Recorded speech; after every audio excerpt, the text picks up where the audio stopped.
जय हिंद। बेहतर से बेहतर होने का तलाश करें, मिल जाए नदी तो समंदर की तलाश करें, टूट जाते हैं शीशे पत्थर की चोट से, पत्थर टूट जाए ऐसे शीशे तलाश करें।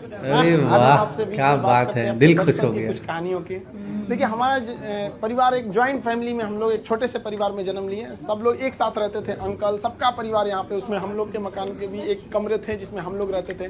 बचपन में हम बहुत बदमाश थे। मेरी मम्मी को सबसे ज़्यादा परेशानी थी, कोई जॉइंट फैमिली होने की वजह से क्या होता था कि परिवार में बहुत लोग रहते थे, मोहल्ले वाले, पड़ोस वाले, और उस समय मोबाइल वगैरह नहीं होती थी। हम लोग यही गुल्ली डंडा वगैरह वाला खेलते रहते थे। डेली किसी न किसी से हम झगड़ा किए रहते थे। मेरी मम्मी परेशान होती रहती थी, करेगा क्या जिंदगी में, बहुत परेशानी हो जाती थी। और बचपन में थोड़ा सा फाइनेंशियली प्रॉब्लम होने की वजह से हर चीज़ लिमिटेड तौर पे मिला। स्कूल, हम एक नॉर्मल से स्कूल में गए, और पेंसिल वगैरह तक का भी बचपन में हिसाब मिलता था। पेंसिल खरीद के आते थे, उसमें से आधा काट के आधा तुम लो आधा तुम लो, तुम्हारा पहले कैसे खत्म हो गया, तुम्हारा ज़्यादा कैसे चला, काफ़ी ये सब समस्याएं थी। घर के आगे एक कॉलेज था, उस कॉलेज में हम लोग जाते थे देखने के लिए, किसी का पेंसिल तो छूट नहीं गया, किसी का पेन, मतलब जो कुछ किसी का रह जाता था छुट्टी के बाद तो लेके आते थे लोग। या फिर किसी का मतलब कोई किसी के पेज में, किताब में, कॉपी में कुछ पेज सादा बच जाता था, तो हम लोग उसको कलेक्ट करके ले आते थे और मम्मी को देते थे। मम्मी देखिए इसमें 2 पेज सादा, इसमें 3 पेज है, वो सबको ले आके एक जगह बनाते थे। मम्मी उसको सुई धागा से सिल देती थी और उसको हम लोग एक कॉपी बना लेते थे। आज भी आदत उसी में है। ये आज महंगी कॉपियों पे तो हाथ ही नहीं चलता है, वहाँ पर उसी की आदत लग गई है वहाँ। और बचपन में हम लोग के घर पे गाय वगैरह भी थी, छोटे छोटे जानवर वगैरह, ये सब के पालने में इन लोग के लिए करते रहो। ये सब करते करते बचपना निकल गया। और इस बीच मेरे पिताजी जो थे वो अलग अलग जगहों पे वर्क करते रह गए, कभी शिप बिल्डिंग में, कभी पाइपलाइन में, कभी फॉरेन में, अलग अलग जगह पे स्टेबल नहीं रहा, जिसका खामियाजा हम लोग को आगे जाके बहुत बड़ा भुगतना पड़ गया था। फाइनेंशियली खराब होने की वजह से हमको शुरुआत में, हम जब 8 पास किए तो वहीं से हमको फौज में जाने का थोड़ा सा जुनून लगा कि हमको फौज में जाना चाहिए। तो हम 9th में जब पढ़े थे, सैनिक स्कूल का एंट्रेंस का एग्जाम दिए, उसमें मेरा सिलेक्शन ही नहीं हुआ। पता नहीं क्यों सैनिक स्कूल में नहीं हुआ। तो फिर हमने पॉलिटेक्निक का दिया, तो पॉलिटेक्निक के भी उसमें देखिए एक्चुअली क्या है कि जो एकेडमिक पढ़ाई होती है उससे थोड़ा सा बेटर होता है जो कॉम्पिटिटिव होती है। तो 8 के बाद ही सैनिक के लिए एक कॉम्पिटिटिव वाला माहौल आ गया था। फिर पॉलिटेक्निक में दिए, उसमें रैंक अच्छा नहीं आया तो हम कहे छोड़ो, अब नॉर्मल 10th यानी मैट्रिक करते हैं, उसके बाद इंटर करते हैं। इंटर करने के बाद फिर हम लोग ने सोचा कि एनडीए का देते हैं। इस बीच AI ट्रिपल हम लोग के वक्त में होता था, AI ट्रिपल ही, उसको दिए। IIT के दिन तो हम सोए रह गए थे वहाँ। फिर एनडीए के गए सिलेक्शन के लिए, तो एनडीए में रिटन एग्जाम हुआ, वो काफ़ी ठीक ठाक था। और एनसीसी वगैरह हम लोग ने किया था, तो उससे फौज से काफ़ी ज़्यादा उससे जानने को मिल गया, कौन सा हथियार कैसे काम करता है। ये वो एक जुनून हो गया कि भाई हम लोग को ये कॉन्फिडेंस था ना कि फौज में हो जाएंगे तो ट्रेनिंग की कुछ खास जरूरत नहीं पड़ेगी। हम लोग तो इससे बहुत हद तक जानते हैं हथियारों के बारे में। सब होने के बाद वहाँ पे क्या होता है कि ये सिलेक्शन काफ़ी प्रोसीजर काफ़ी कॉम्प्लेक्स होता है। वहाँ मेडिकल जांच होती है हर चीज़ का। मेरा हाथ काफ़ी टेढ़ा है, अभी इतना टेढ़ा होने की वजह से दोनों हाथ कि मतलब अब मेडिकली आउट कर दिया जाए। अब मेडिकल आउट होने की वजह से ये सब चीज़ें सही नहीं हो सकती हैं। तो यही एक तो वही था मेरे लाइफ का। इसके आगे हमने कोई सपना ही नहीं देखा था कि हमको कुछ और भी करना है। शुरू से ही फौज में ही जाना था हमको। अब हमारे लिए तो एकदम विकट परिस्थिति हो गई, साथ ही साथ फाइनेंशियली भी दिक्कत हो गया। अब क्या करें? तो नॉर्मल एक सरकारी स्कूल से इंटर था मेरा, फिर एक नॉर्मल ग्रेजुएशन किए, ग्रेजुएशन BSc। अब इसमें फाइनेंशियली दिक्कत भी बहुत ज़्यादा आ गया। इन दिक्कत में सबसे ज़्यादा साथ दिया मेरे 3 दोस्तों ने, सोनू, पवन, हेमंत। ये 3 दोस्तों ने हमारा बहुत ज़्यादा हेल्प किया और हम सबसे खुश नसीब हैं। हम ये कह सकते हैं कि दोस्त हमें बड़ा बढ़िया मिले। तो सोनू था, पवन, हेमंत, इन लोग के पास जो पॉकेट मनी आती थी ना, तो जो घर से उसमें से काट के कुछ हमको दे देते, कुछ ये, तो हम लोग में मिलजुल के अच्छे से करते थे। तो एक साथ में हम लोग पढ़ाई करते थे। हम सबको, चारों को, हम लोगों को डिफेंस में ही जाना था।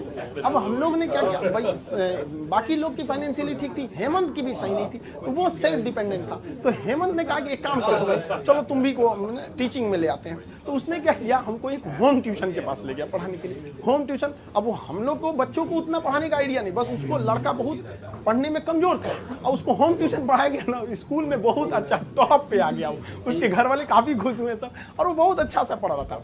इसी बीच उसने कहा कि चलो तुम्हें एक कोचिंग में इंट्रोड्यूस करते हैं। तो एक कोचिंग में गए, वहाँ पे मतलब काफी स्टूडेंट जो थे, मतलब बहुत ज्यादा नहीं थे, नॉर्मल था कोचिंग वहाँ पे। वहाँ हम गए तो हमको फर्स्ट दिन केवल 6 लड़के मिले और 6 लड़के में अजीब सा माहौल हो गया। वो हमको, मेरी दाढ़ी उड़ी भी नहीं थी, तो अजीब, उनको लगा कि तो हम ही लोग के बीच।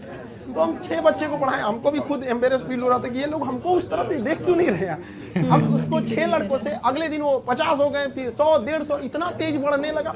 अब वो कोचिंग वाला जो था उसको लगा कि नहीं भाई पैसा तो ठीक आ रहा है यहाँ पे, ये तो ठीक ठाक है। तो उन्होंने हमको कह दिया कि भाई देखिए सर आपको अपना नाम, पता, एड्रेस, मोबाइल नंबर कुछ भी नहीं देना है। हमको जरूरत भी नहीं है इसकी, हमको चुपचाप पीजी वगैरह करना है यहाँ पे। हमारी तो फौज का सपना टूटा था, समझ में नहीं आ रहा था करे क्या करें यहाँ पर, क्योंकि लाइफ बड़ी अजीब चीज होती है। जब तक आपको समझ में आएगी आधी बीत चुकी रहती है। यहाँ लाइफ में क्या होता है, सोचेंगे क्या बनेंगे, क्या ख्वाहिश कुछ और चीज बोलते हैं, यही है जिंदगी, सबको इसी के साथ चलना रहता है। हमने कहा कोई बात नहीं। उन्होंने कहा कि चलो भाई, हमारा उनको नाम पता था तो टाइटल की वजह से उन्होंने खान नाम दे दिया, खान सर। धीरे धीरे वहाँ पे पढ़ाते रहे, वहाँ पे लड़के बहुत हो गए। वो कोचिंग वालों को पैसा ज्यादा दिखता था, हमें बच्चों का करियर दिखता था। वो कहते थे कि सर इतनी कम फी में आप इतना क्यों बता रहे हो। हम कहे सर हम कैसे करें, उनके साथ किस तरह से हम कह देंगे कि तुम्हें कम रख। इस वजह से थोड़ा सा टसल हो गया, हमको वो छोड़ना पड़ गया कोचिंग। फिर दूसरे जगह गए, तीसरे जगह, उसके बाद से हम लोग ने यहाँ पर आके अपना खान जीएस रिसर्च सेंटर किए। तो हमारा यहाँ पे कुछ खास जानकारी नहीं थी पटना में, क्योंकि हम लोग गांव एरिया से आए थे। तो यहाँ पे कुछ पार्टनर्स वगैरह को कुछ ढूंढे यहाँ के लोगों को, उन लोगों ने तो सत्यानाश ही कर दिया। उन लोगों ने सारा चीज 6 महीने बाद उन लोगों का फुल प्लानिंग था कि कोचिंग को हड़प लेना है। उन लोगों ने कहा कि बेंच भी मेरा, कुर्सी मेरा, पंखा में, सब कुछ। हम तो परेशान हो गए, मेरे पास कुछ भी नहीं बचा। ये हाल कर दिया लोगों ने कि हमारे जेब में केवल 40 रुपया बचे थे और घर लौटने के लिए 90 रुपए चाहिए। हम परेशान हो गए, भाई कम से कम 90 तो छोड़ो, घर चले जाए यार, यहाँ पे क्या कर दिया। कोई दिमाग काम नहीं कर रहा था। तो गंगा के किनारे हम बैठे थे शाम के वक्त में, टेंशन में। यहाँ पर सोचे कि अब टेंशन में जाएंगे अब रूम। तो यहाँ से जब रूम पे गए, वहाँ पे पता चला वो दरवाजा खटखटाए तो कोई खोल ही नहीं रहा था। बड़ा देर बाद खोले तो मुझे कहाँ थे, यहीं पे नदी बैठे थे टेंशन में। कितना टाइम हो रहा है, हम कहे यही 7-8 बज रहा होगा। तो उन्होंने कहा कि घड़ी देखो, हम देखे रात का 2:30 बज गया था। टेंशन से ना दिमाग काम नहीं कर रहा था, क्या करे क्या करे, अजीब सा माहौल हो गया था। अब हमको समझ में आ गया कि भाई हमारे पास केवल 40 बचा है, यानी ऊपर वाला हमको रोक रहा है यहाँ पर किसी ना किसी वजह से, तो हमें रुकना चाहिए। अब फाइनली हमने भी डिसाइड कर लिया कि अब हमको अपने फिर से एक नई शुरुआत करनी है। इस बीच हमको एक अनुभव मिला कि नहीं, सब पे आप आंख बंद करके भरोसा नहीं कर सकते।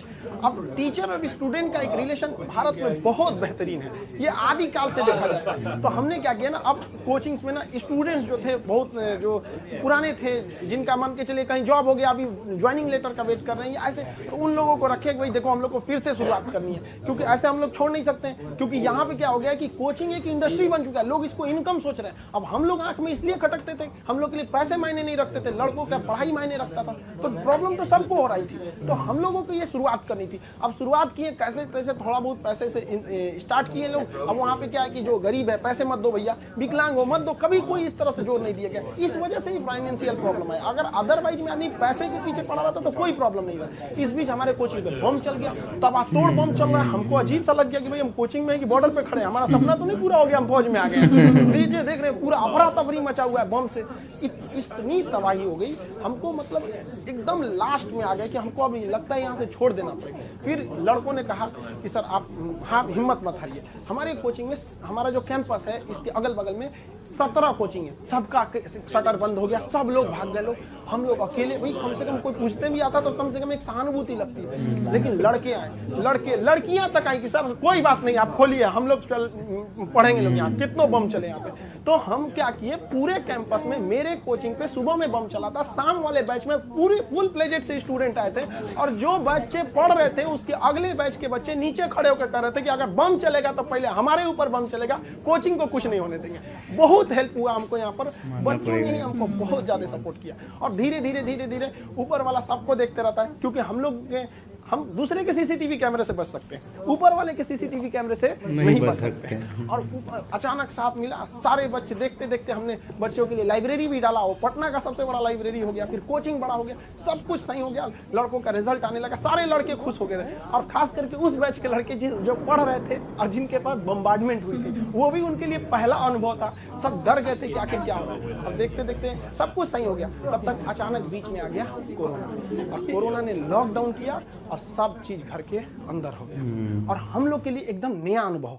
और नॉर्मल जब कोरोना होगा, शुरुआती लॉकडाउन इतना स्ट्रिक्ट था, पता चला कि अब तो आपको ऑनलाइन ही पढ़ाना पड़ेगा। और हमारे जैसे ऑनलाइन आदमी को ऑनलाइन कुछ पता ही नहीं, फेसबुक चलाने नहीं आता हमको, सुनते हैं कि टेलीग्राम व्हाट्सएप की तरह होता है, लेकिन हमको आज तक टेलीग्राम पता नहीं चल पाया। और हमारे जैसे आदमी को ऑनलाइन आना पड़ेगा, तो हम तो आफत हो गया मेरे लिए।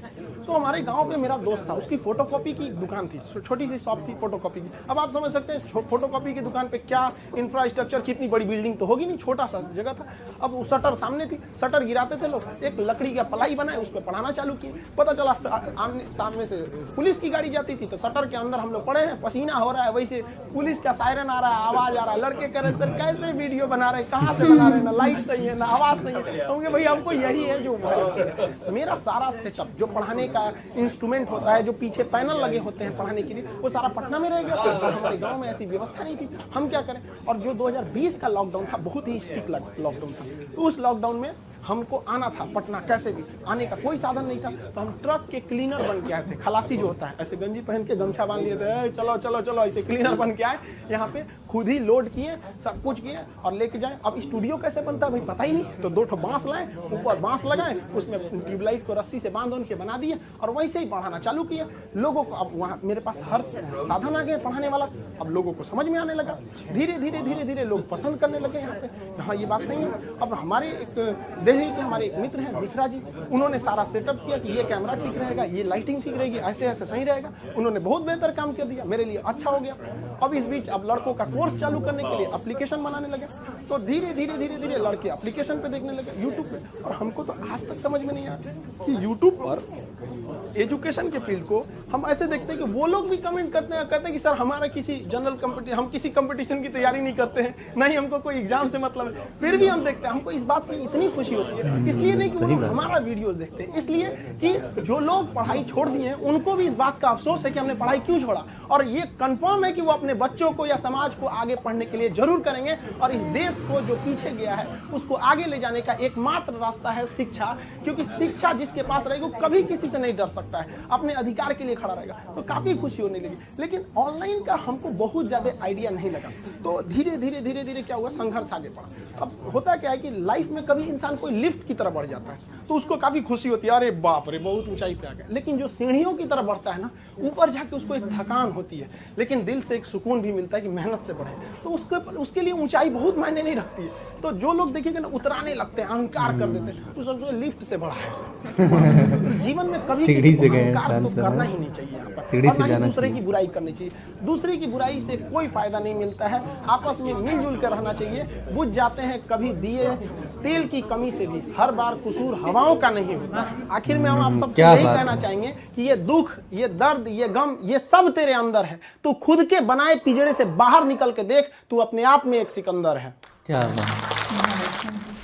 सो वीडियो खत्म हो गया, लेकिन भाई खान सर की पूरी जर्नी देख के और जिस तरीके से सारी चीज़ें शेयर की हैं, वाकई में बहुत ही अच्छा था। तो काफ़ी अच्छा लगा। एंड खान सर जिस तरीके से बता रहे। गाइज आपको यह मैसअप रिएक्शन का वीडियो कैसा लगा, अपने थॉट को नीचे वीडियो के कमेंट में जरूर बताइएगा। वीडियो पसंद आई हो तो वीडियो को लाइक जरूर कर दीजिएगा। चैनल पे नए हैं तो चैनल को सब्सक्राइब जरूर कर लीजिएगा। तो थैंक यू, मिलते हैं।